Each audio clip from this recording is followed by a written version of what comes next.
Crucial Battle, Chapter 7. Yugi's daring plan turned the tide of the battle. They attacked from behind and sent the enemy running. Resistance-controlled areas quickly spread as Yugi and friends repeatedly defeated the dazed Imperial forces. Seeing the entire Imperial army in disarray, Yugi decides to surround the largest fortress in the Empire, Enno. With the capital of Sigvarth just beyond Enno, if Yugi takes the fortress, he'll have the Empire by the jugular. With his entire empire at stake, Emperor Heishin himself leads an army to face Yugi and protect Enno Fortress. The fate of the Empire lies in the balance as their greatest battle yet is poised to start. Red 2 standing by, all four lit and in the green. Welcome back to YuGiOh the Falsebound Kingdom, and it is time to take the fight to the Empire. Yugi's team is going to get a bit of a change up. I am probably going to remove... Let's see... Probably going to take you off... Wait, not you.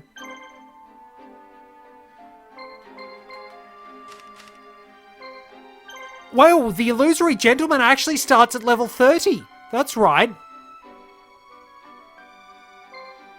So, you know what? We will put him on Yugi's team. Put Celtic Guardian there. And of course we're going with the Dark Magician. Why else would we have this one? Do I get any Book of Secret Arts?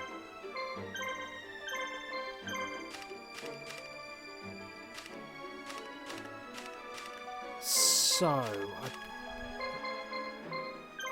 There we are. Dark Magician's already got some really good stats. And the Illusory Gentleman is just going to help Yugi's team.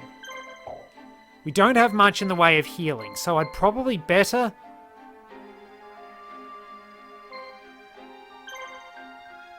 Probably better take some... Actually, better replace Celtic Guardian with a Beaver, which has blue medicine, or let's take the...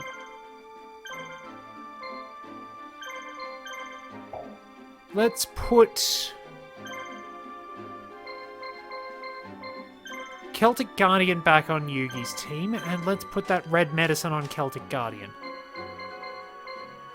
The lack of healing items I've got is kind of a problem. Mako's team will stay as it is because we don't really have any...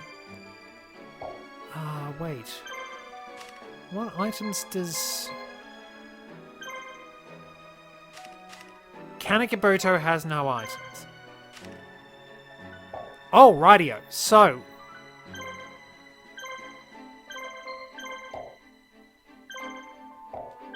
Rightio. So, there we are. Let's tinker around a little bit. This might take a while. But I'm going to be rearranging the teams for the big battle. It's a pretty tough fight coming up ahead. I might need to change a few things around. Bakura, probably replace that with a Beaver, so that Bakura's got a little more oomph on his team. Fizda's team, those two teams are alright. I probably don't need Tristan to fight as much in this battle.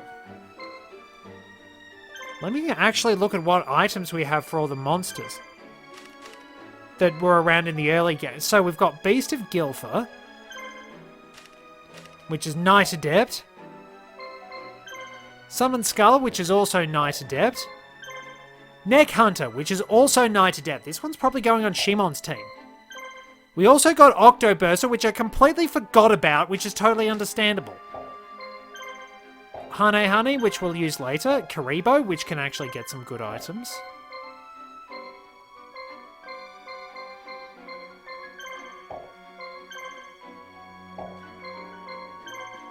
So, I don't think we've got any spare items lying around. Don't really want to replace Penguin Soldier. Because, like, let's be honest, Fizda's team is pretty solid as is. But what I'm going to do is replace Shadow Spectre on Shimon's team with Neck Hunter.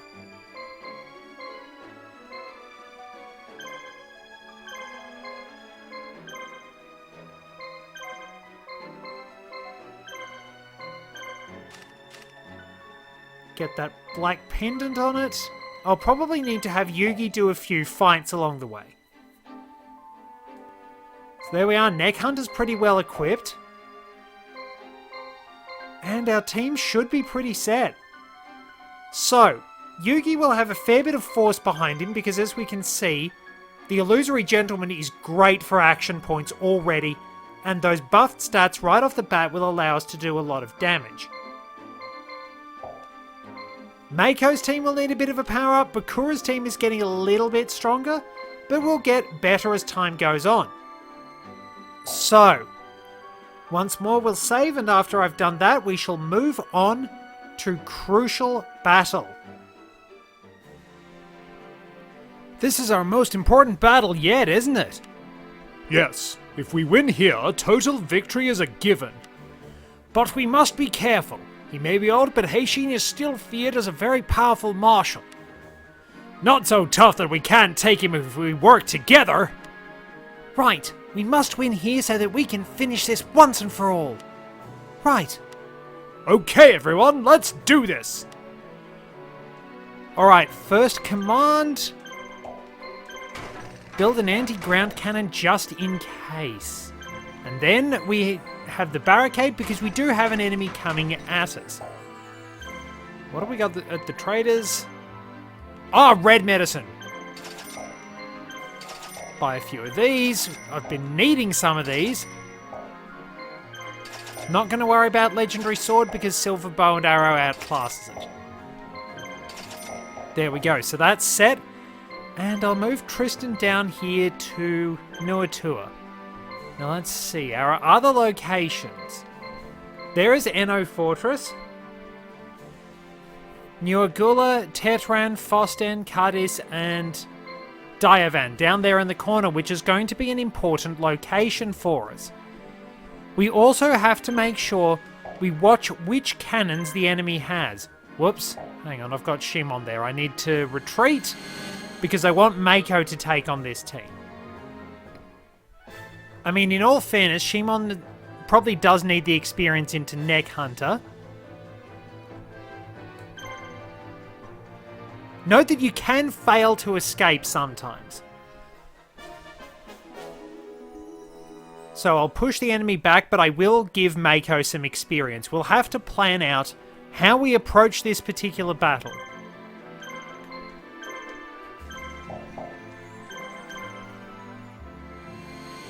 Damn it! Mako arrived at just the same time. That's really annoying him. Alright, so apologies for that, but yes, we will have to plan out our approaches based on what sort of cannons the enemy has. And we do have a couple of locations we can use as bases.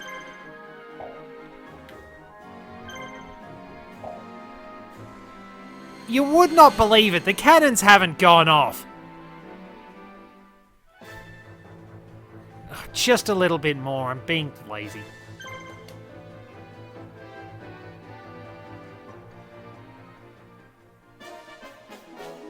Basically, what's happening is I'm running around in circles. It's like that bit in Life of Brian where the really scrawny guy just runs around the arena and his opponent just falls over and has a heart attack. Thank you. There we go. Even building them right off the bat, it's still annoying waiting for this. And I'd just rather do it this way so we get an easier time of things. We can admittedly drag it out a little bit.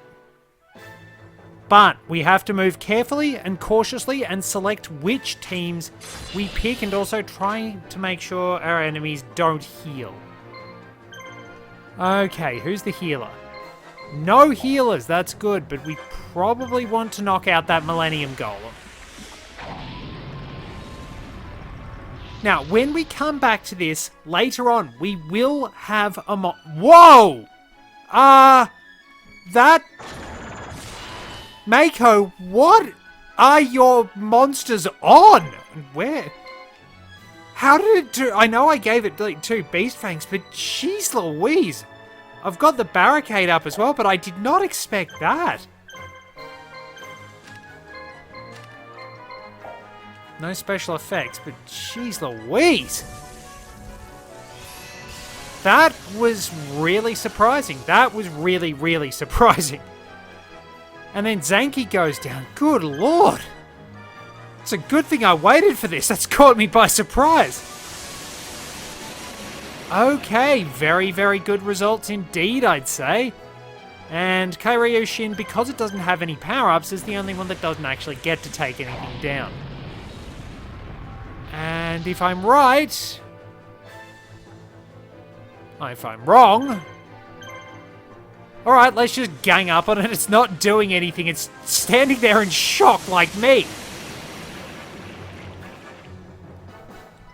Now, it is worth noting that Mako can take care of any enemy that has cannons at their base because Mako has the Navy ability. Mako's monsters use water movement, which is unaffected by cannons. They won't set cannons off. So, there is an anti-air cannon here. What's our enemy got here? There are two enemies here.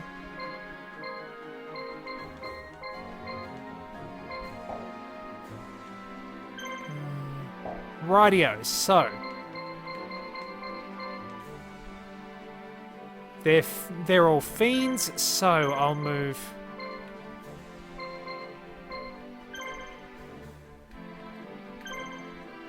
Bakura up here, Shimon.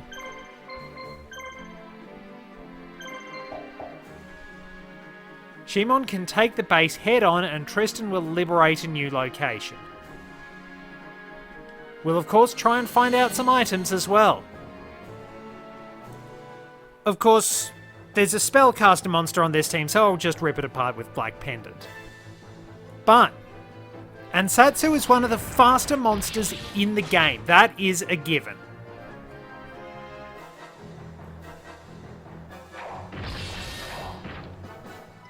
I wonder if they get Castle Adept. Some monsters do get Castle Adept, which is really handy. Nope. I presume there are barricades as well, though. So we'll cut into Rogue Doll, doing a lot of damage, and then finish it off.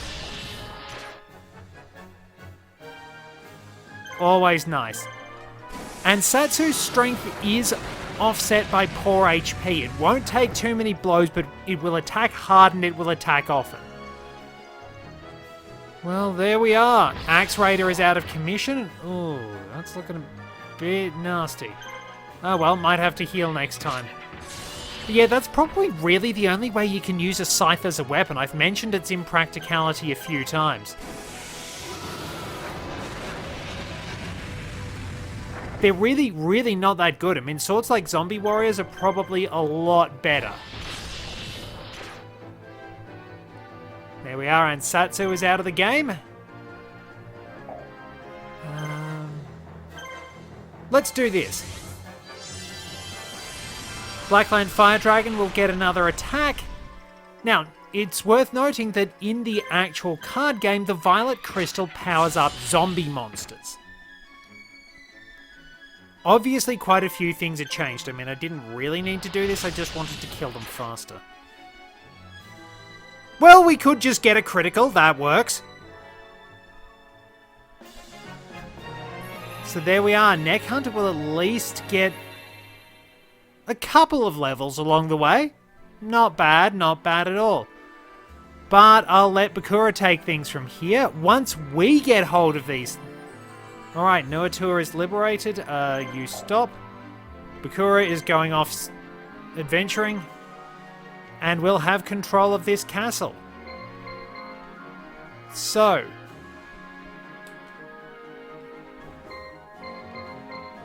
Alright.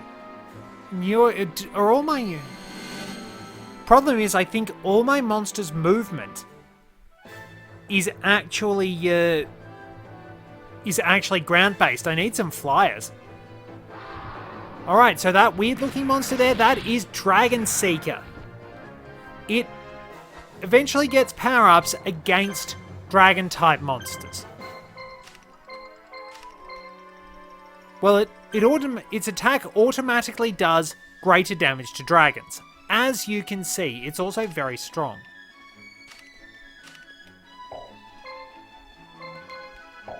But then again, the barricade does help these monsters out. Their action points aren't that great, though. I'll probably be looking to take that one out. If we actually come equipped with a spirit team, oh boy, this guy's got no chance. A very strong spirit team will absolutely carve this. You give them the silver bow and arrow and enchanted javelin, and you sit back and you just watch them fall. It's so good when you can do that.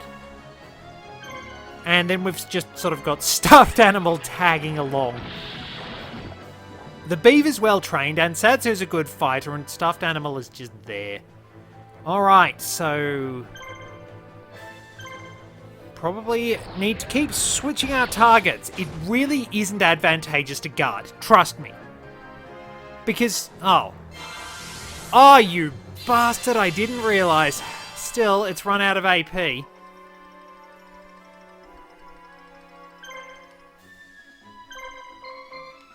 I didn't even pay attention to that. As always, pick on the healer. Know that you can revive damaged monsters with a healer at a base, at least as far as I remember you can.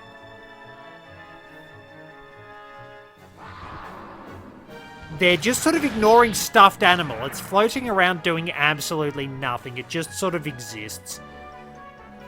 Alright, he's gone for a beaver. Alright, the team is holding it. Eventually, you will actually get an item called Dianketo, the Cure Master. This was a spell card that increased your life points by 100 1,000 in the card game. It restores the HP of all your monsters when you use it in this game. I think you only get one use of it per mission, so do use it wisely. It can be very, very handy to have, though. And despite this red medicine fiasco, there we are.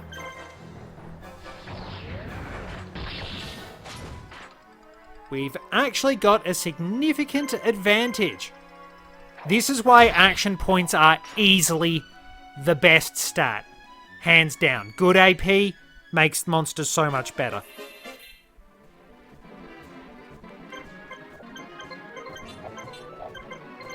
Let's send Mako down to join Tristan. I really don't think I actually have any flying monsters, which is a bit of a nuisance. I do need to get some experience in for Fizdus. Because she actually has Summoned Skull now. I changed things around. Penguin Soldier has been taken off the team, and we have, as I mentioned, Summoned Skull. It's going to be particularly powerful later on. I have, as you may note, eventually equipped it with Deal of Phantom, which improves the action points of a monster. In the game, I believe it increased... It was a trap that increased attack based on the number of monsters in the graveyard. Alright, so pretty solid work, Bakura. Well done. We have liberated another castle. Now, we don't need the anti-air cannons, we need healers. Now, something I haven't mentioned before, pay attention to the loyalty level of these bases. First off, also, the stars also dictate how much attack and defense you can get when fighting in a castle. Second, that loyalty level. You see Defiant up there on the screen? This actually affects how quickly your monsters heal. Alright. So, kind of interesting. So, yeah, all my team all my teams except for Mako actually have problems with anti-ground cannons, because we've got the anti-ground cannon down there. Yeah, that's anti-ground. That one just has a barricade, so what I should do... Fistus is still at home base. I'll switch Fistus into here and have Shimon guard home base.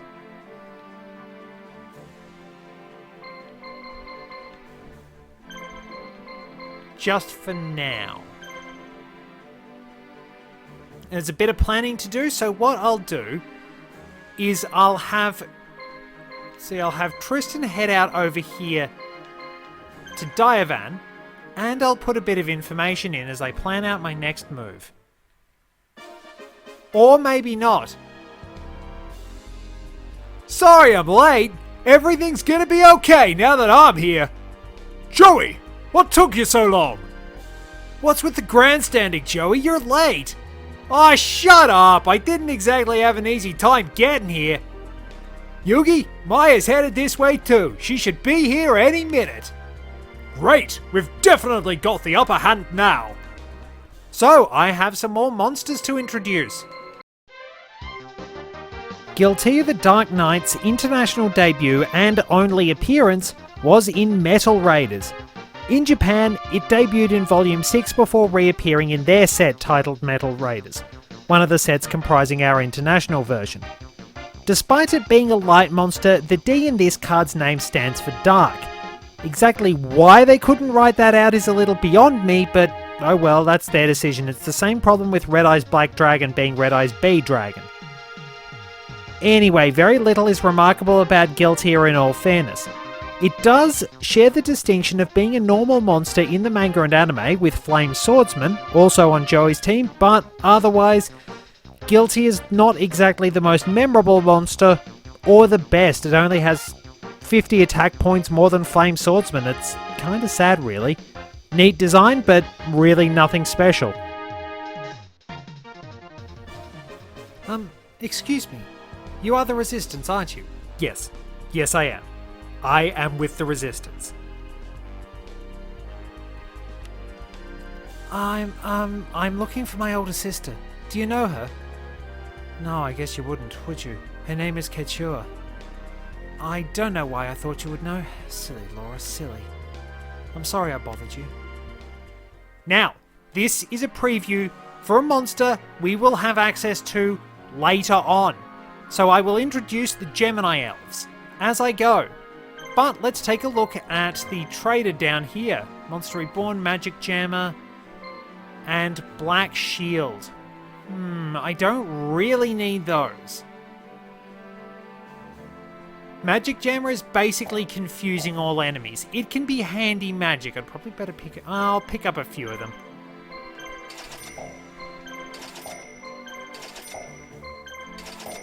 We'll hold on to those. What items do we have up here? Just need to make a quick check and then we can get back to introducing these monsters, because we still need to wait for someone. Ah! Call of the Grave. I definitely need these. So we only need 2 of those. Now. Good. Joey is ready to throw hands. And once we skip this battle, well, we'll prepare for the fight, and then I'll set up Mako to battle the enemy, with the anti-ground cannon. Flame Swordsman's international debut was in Legend of Blue Eyes White Dragon and Joey's starter deck. In Japan, it debuted in the starter box theatrical release, but made its booster debut in their set titled Legend of Blue Eyes White Dragon, which, funnily enough, was one of the sets which made up our Legend of Blue Eyes White Dragon. Flame Swordsman is one of Joey's signature monsters and has served as an ally to Dark Magician when Yugi and Joey team up. However, you will not get Dark Flare Knight in this game. Interestingly, Flame Swordsman is played as a normal monster in the early anime. Since the Virtual World arc, it's only been Joey's Deck Master or summoned by the effect of Blue Flame Swordsman. Its signature blade Salamandra is not only a very powerful equip spell, boosting the attack of any fire monster by 700 points, but it's also Flame Swordsman's special attack here, hitting all foes with a fairly powerful attack. Train him well, and Flame Swordsman is a force to be reckoned with. Robotic Knight's international debut was in Legacy of Darkness. In Japan it debuted in Mythological Age, one of the sets which made up the international Legacy of Darkness. And let's be honest, I know it's not the absolute peak in terms of stats for its level, even if it's not horrible, but I just really like this card. I think it has an absolutely fantastic design and it's just stuck with me for quite some time. It is among my favourite cards in the game, honestly, just because of the really intricate and well done design work. I've always liked machine monsters and this one just stood out for some reason, and I'll usually stick it in a machine deck if I can, just because I like it. As expected of a loyal knight, Robotic Knight will be very useful in this game. It benefits by virtue of being a machine because Shock Shell is an amazing equip item, and it gains an attack allowing it to hit all enemies, so it's going to be useful no matter what. Gemini Elf's international debut was in Labyrinth of Nightmare as a secret rare, but has been easier to find since. In Japan it debuted in Booster 4 as a common. The TCG had to wait for ages for it to be a common, and let's be honest, this was one of the best cards back in the old day and it was just a common. But, much like the Harpy Ladies and Blue Eyes White Dragons, the developers went for padding by splitting this monster into two different ones. Laura is the blonde and Keichua is the brunette. Together they can launch a powerful team attack. It's a special attack that will use 2 action points from both of them, but deal really heavy damage to enemies. In the OCG and TCG they were the most powerful and practical level 4 monster for some time, and even today will put in work with the right deck build. It's just a pain in the backside unlocking them here. Alright, time to see how Mako fares. Might be a bit of a toughie, though we've already had a couple of enemies guard. We'll probably be drawing this one out for a little while, because we have some enemies with very high HP. However, with them wasting their AP, it's going to be a little bit easier. We will just have to gradually slug it out though. Might take a little while, but it'll be worth it. Anyway, we are actually waiting on another ally to turn up, or any of these healers. Yeah, so I'll wait.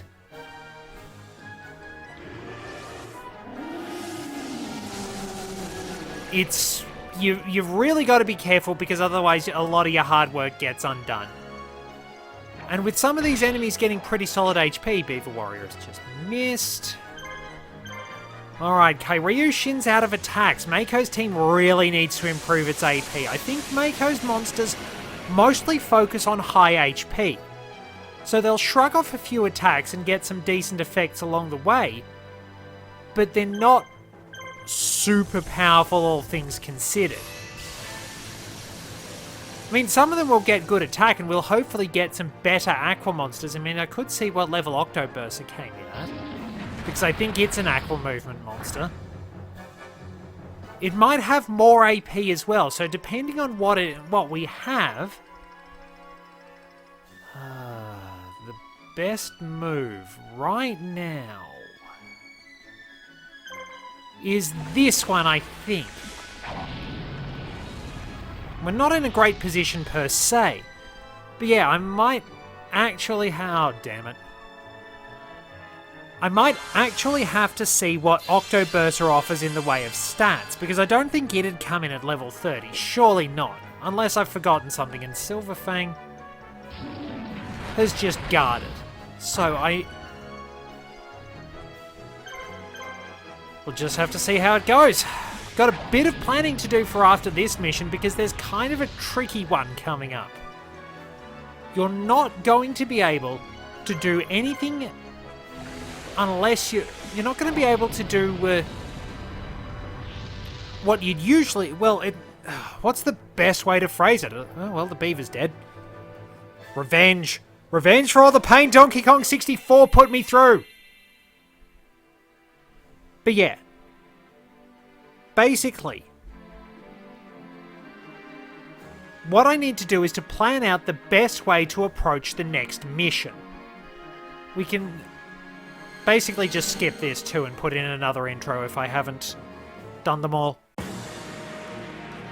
Harpy Lady made its international debut in Metal Raiders. It has reappeared a few times since, but many other harpies have come along as well, sporting effects which allow name sharing. In Japan it debuted in Volume 4. The harpy archetype has indeed become a versatile and very well known force, which would have seemed unbelievable when you looked at the fairly average stats of this monster way back when. Many monsters in the harpy archetype have effects which treat them as Harpy Lady, either permanently in the case of Cyber Harpy Lady and Harpy Lady 1, 2 and 3, or on the field and in the graveyard, as pretty much everything else does, to get around the various name limitations. If you get the three sisters together in this game, you can unleash their signature attack Triangle Ecstasy Spark. It uses up action points from all three, but deals incredibly heavy damage. The three harpies together might just be the most broken combination because they're incredibly fast, and with Electro Whip they can paralyze their opponents. Do not underestimate them.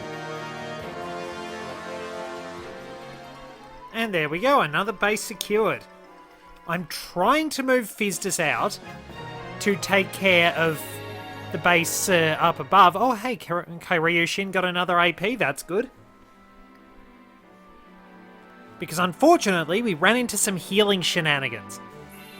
So Nyagula was liberated.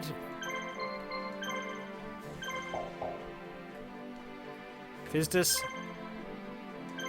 get back in there because we've got another enemy coming back. Should be done with all the profiles, but I can fit a few more in for our upcoming ally. Harpy's Pet Dragon made its international debut as a promo with Forbidden Memories. It reappeared a bit more often afterwards. In Japan it debuted in the same circumstances, but has been a promo more often than not. Harpy's Pet Dragon can actually be quite a powerhouse if it's played right, but it's also a bit difficult to get out and needs a very specific field. These days the various harpies themselves will probably steamroll pretty much anything without the need for their pet. Not to mention Harpy's Pet Baby Dragon will do just as well. And, as the cherry on top of all that, this card was really hard to find for a while unless you'd bought Forbidden Memories, and that was a decent enough game, just janky as all hell and the AI cheated. It can be useful, it's just really impractical. Now if it powered up for harpies in the graveyard as well as on the field, we might have a good option here. Curse of Dragon's international debut was in Legend of Blue Eyes White Dragon and Yugi Starter Deck. In Japan it debuted in Volume 2, so it's another long runner which has popped up now and then. Thanks to its fusion with Gaia the Fierce Knight, Curse of Dragon saw a bit of prominence in the anime and manga.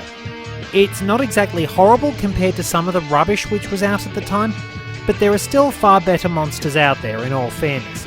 It does have a pretty decent design going for it. It does get a retrained counterpart as well, and in this game it will serve with distinction once you build its compatibility. If you make sure it's putting in work with Gaia the Fierce Knight, you'll be able to use Gaia the Dragon Champion, and if one of the monster's health gets a bit low, just fuse and away you go with a brand new powerhouse. Never did find out what we can get down here. Just the basics. Let's move Tristan in to handle this base, though they do have a barricade. And they're fairly strong on top of that. Oh, Darklands monsters. Might send Shimon up here. Or down there.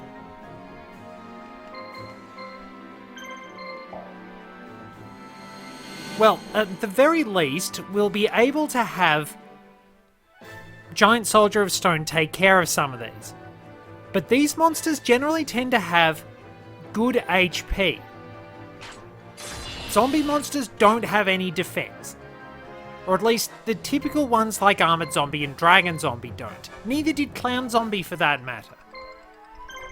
Now, these can be challenging opponents if you let them get away from you. And it gets really frustrating later on when a particular pair of zombie monsters gets to work. But fortunately, we will also be able to put them to our advantage, and boy, when they put in work, they really put in work. We will get to find out all about that later on though, as I will show you with some of the teams I've worked on in my main file. Now, Giant Soldier of Stone should dish out a good bit of damage. There we go.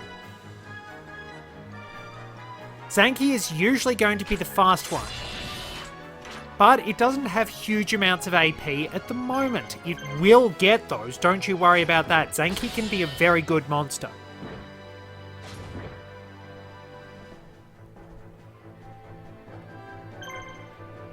But we will gradually pummel away at our adversaries, and we should have this fight pretty easy.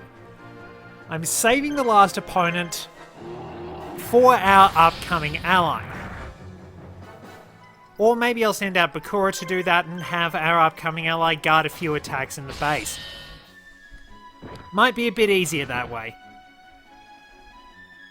Alright, nearly done.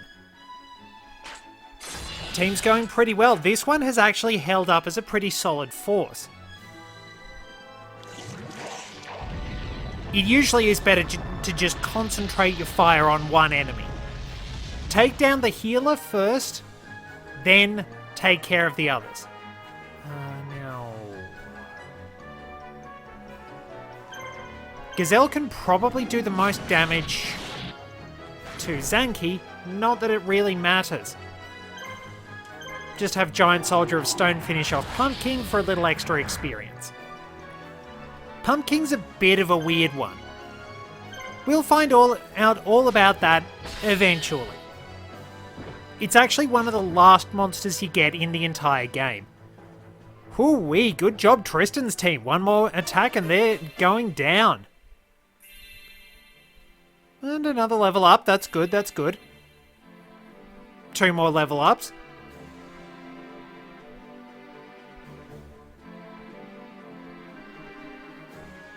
Alright, so...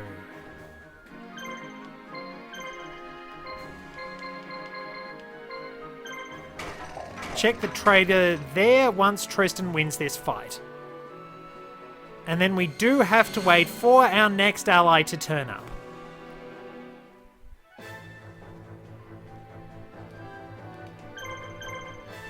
And there's no need to fast forward that because it's over, it's done, they're dead.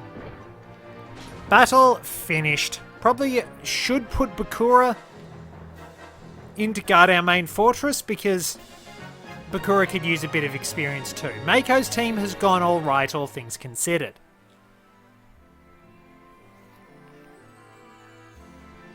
Let's see. And of course... Dragon Capture Jar, Hinatama and Black Shield. Not interested in those. I'm not even sure if Black Shield is a spell card in the game. Silver Bow and Arrow, Violet Crystal, and Solar Shine. Fixes up status changes. Pick up a few more of those.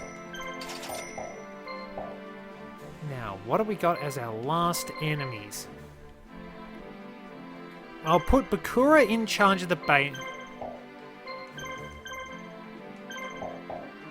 In charge of the base for now. Joey can retreat to home base. And I've been sparing things so that Yugi can take on our main adversary. Let's see. I want Shimon to head down here, then we'll zigzag around. What are the fortifications of Eno? Ground cannons. Okay. So we'd have to use someone to trigger the cannons, and then march on in. We'll probably have more enemies coming at us. Let's speed things up a bit. Mostly this is just planning about where I go, what I do, who fights who. Ah, here we go. Everyone can relax now. I have arrived. You're late. What took you so long? Oh, be quiet. Didn't your mother ever tell you to never rush a lady? Jeez. You and my made similar entrances. So what? What's that smirk supposed to mean, Tristan? Now we're really ready for anything. Let's go, everyone! So, well, we might as well put Mai to work. Mai's team is particularly handy because her harpy ladies are some of the fastest moving, if not the actual fastest moving monsters in the entire game. And she starts off with a pretty solid force, if I'm going to be honest. Have we got any enemies reviving yet? Probably not, but we can hang around a little bit and see what happens.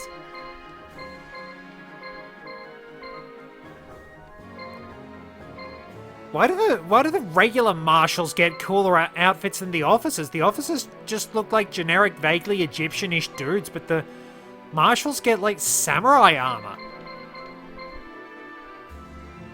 I mean, just the basic, even the basic soldiers get better outfits than just the standard officers. Maybe there's fancy armor we don't see.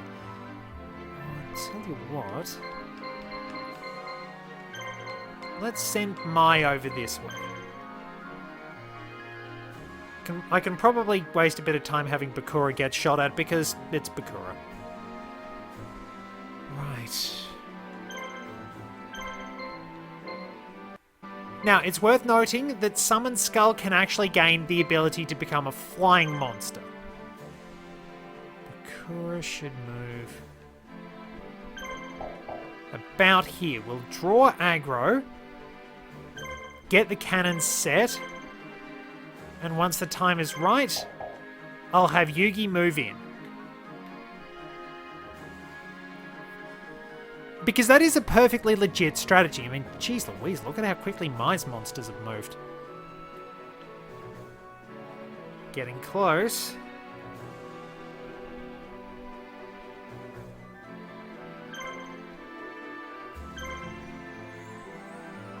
Okay, good. Bakura's drawn fire.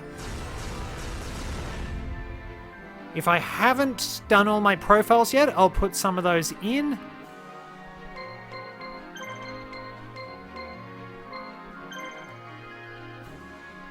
And we can just get the last battles done.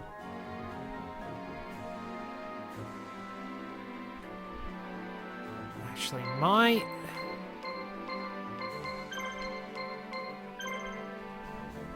have Mai actually take care of a few enemies at the base. Oh, who do I want to send out there anyway? Fizders. Right, let's do some level grinding.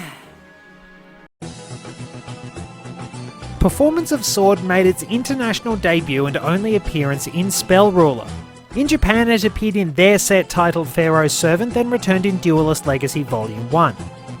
Now Red, I hear you ask, why are you showing us a really crummy ritual monster after ragging on so many old cards? And that's a good question. Truth be told, I just really like the design of this monster. Its stats are pretty ordinary in all honesty, but it just so happens that I seem to have a bit of a fondness for belly dancing. I find the skill and work involved in getting all that intricate muscle control quite fascinating, so there's a lot of respect for the work that goes into it, plus I really enjoy the Shantae games. So once you've met the playable monsters for the chapter, basically the deal is I get to waffle on about some of my favourites. Hard cheese if you don't really like some of the crappy old monsters, I guess, but I will be sharing plenty of interesting ones, or at least I hope they're interesting. Musician King made its international debut and only appearance in Metal Raiders. In Japan it debuted in Volume 6 and reappeared in their set titled Metal Raiders along with Duelist Legacy Volume 4. Musician King is probably one of the strangest fusion monsters out there, though mostly by virtue of its fusion material monsters. Witch of the Black Forest and Lady of Faith, two female spellcasters, somehow make a male rock star with what appears to be a Gibson Flying V guitar, which is a nice little bit of detail along the way. Honestly, most of the cards aren't flash, I've been ragging on them a lot, but the weirdness of early Yu-Gi-Oh! Is just fantastic to look back on and wonder what on earth they were smoking. There are some really odd ones, some really simplistic but still interesting designs. It's just a much simpler time, I find. Much simpler and a lot more fun for all those shenanigans. And Musician King, despite not being fantastic, is still a good example of that.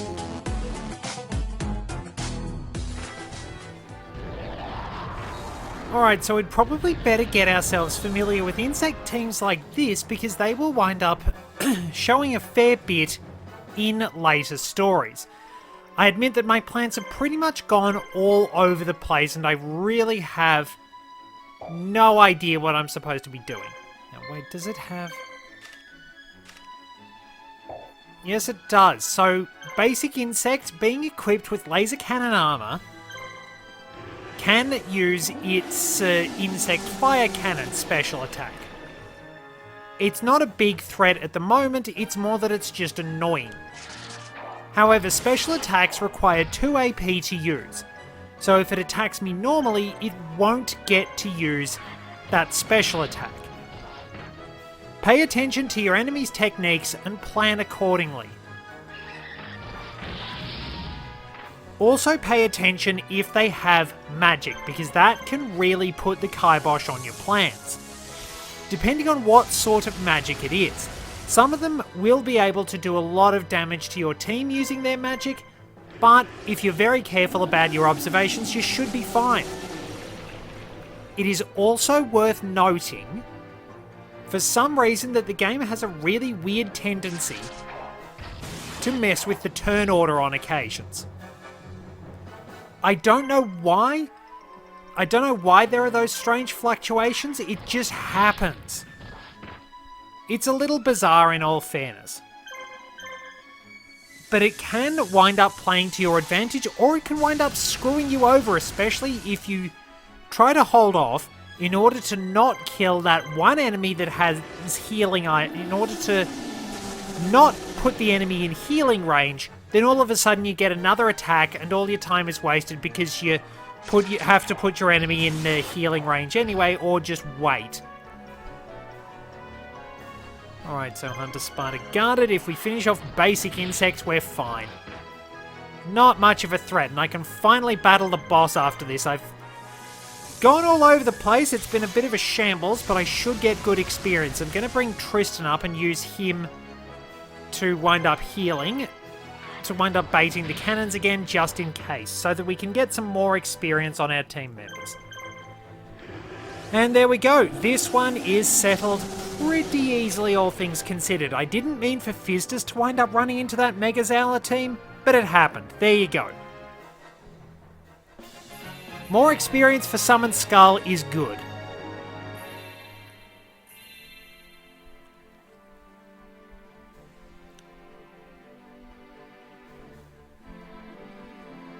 Alright, now, what's happening?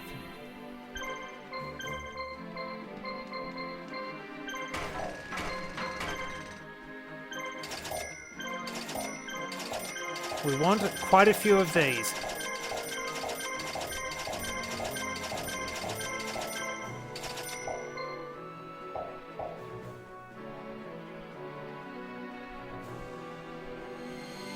And Mai's got some more battles to face. Sorry about this. Let's fast forward. This is turning into a bit of a shambles.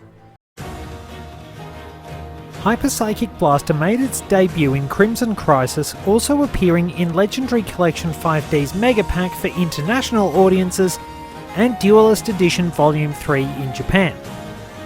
Hyper Psychic Blaster is actually the first level 9 or higher Synchro monster not to require 2 or more non-tuners to summon it, though it does require non-tuner Psychic type monsters. This was pretty fortuitous due to the appearance of then TCG exclusive Overdrive Teleporter the set before, a card pretty much made to summon this because it could summon 2 level 3 Psychics to the field. Summon a tuner, i.e. Psychic Commander, and something else, and bang! Hyper Psychic Blaster hits brutally hard, dealing piercing damage, and restoring life points equal to the difference between its attack and the target's defense. It's a truly formidable ace card, and the way my psychic deck was set up, I'd get Overdrive Teleporter out, get some of my support cards, and anyway, I started blasting. Scrap Archfiend made its international debut and only appearance in Duelist Revolution. It was the pre-release promo as well. In Japan, it appeared in Extra Pack Volume 4 alongside other TCG exclusives. Scrap Archfiend isn't overly special on paper. It's at least easy to summon and offers good stats for its level, but the lack of effect really hurts it compared to the powerful Scrap Dragons that the archetype will generally focus on. All that said, I have a great fondness for this card, as one of my packs at its boosters pre-release contained this card. Its power helped me go undefeated all day, didn't lose a single game.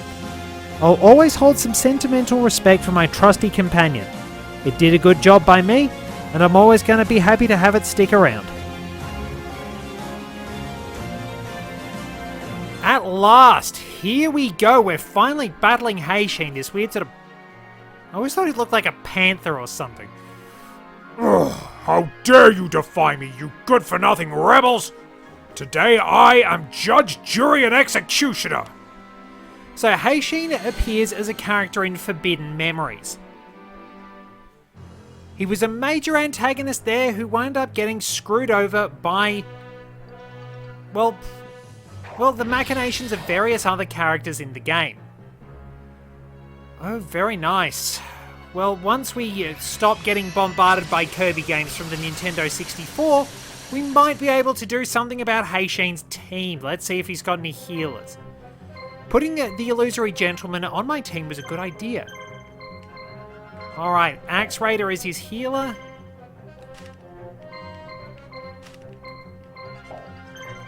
So let's focus all our fire on Axe Raider. Well, not all of it now. Okay, that's a good blow. I wonder. No abilities yet. Let's take a shot at Mystical Elf. We won't have too much trouble with this team now, but it will of course get stronger later on. Let's wait. Wait for Axe Raider to attack us. There we are. Heishin's lost his ability to heal. And we can just hammer him as we wish. We've got a bit of an unfair advantage.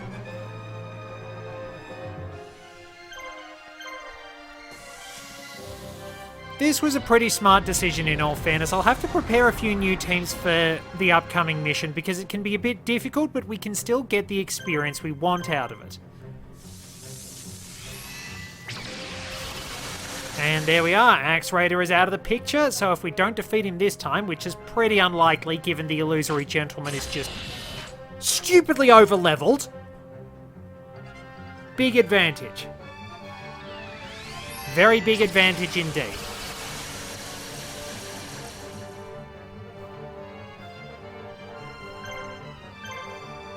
And we'll just rip through it. This is almost painfully easy. I mean, we probably have done pretty well even with other monsters on our team. Dark Magician is pretty strong as is.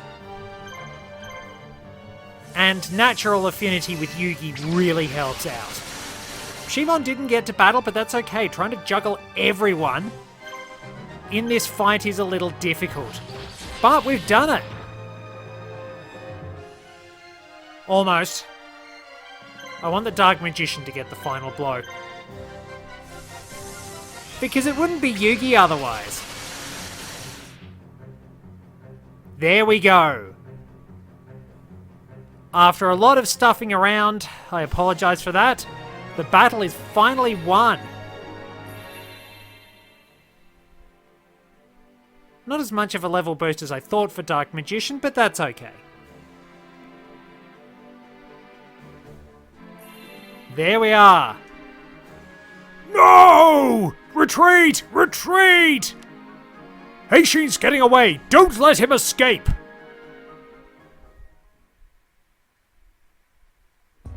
Curse you! My army! My empire! You needn't worry about that, Your Majesty. Who's there? What are you? It doesn't matter, Your Majesty. The important thing is that I am the one who will deliver you from your enemies. Just to guess, I don't think this is a nice person. Another insult. Never mind.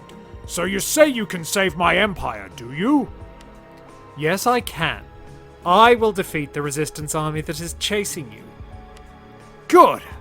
Now I can rest knowing that I'll be safe. I wouldn't be too sure of that. What? The Empire and the army no longer belong to you, Your Majesty. What? Just what does that mean? Explain yourself. Ah!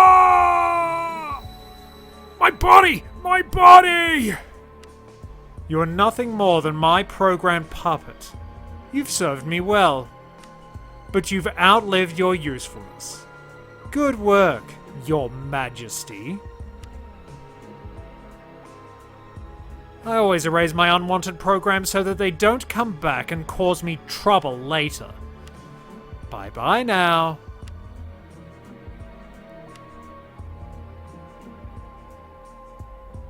Oh no! We're being attacked from behind by an unknown enemy! What? How is that possible? Our intelligence didn't report any forces behind us! Sorry to surprise you all. I've taken the liberty of destroying your rear units. How utterly simplistic of you to leave your backside so completely unprotected like that. Who the heck are you? Not that it matters much to you, but my name is Scott Irvine. All you need to know is that I'm the one holding your life in my hands. You see, I'm the one that created this world. How's that working out for you, by the way? Anyone want to give me any feedback on the kingdom? So you're the one who trapped us all in here! That's right, but I don't expect a feeble-minded bunch like you to understand my grand plan. Okay, that's enough of the talking. Shouldn't you be getting ready to run away? While you stand here asking dim-witted questions, your only escape route is being cut off. Lord Yugi, we must retreat for now. We'll be massacred if we stay here. All right, everybody fall back. Admittedly, you could probably tell that it wasn't going to be the end because we haven't found Taya yet.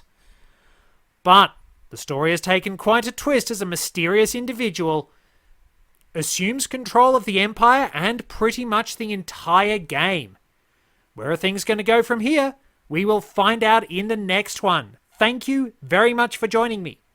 Till next time, this is Red 2, returning to base.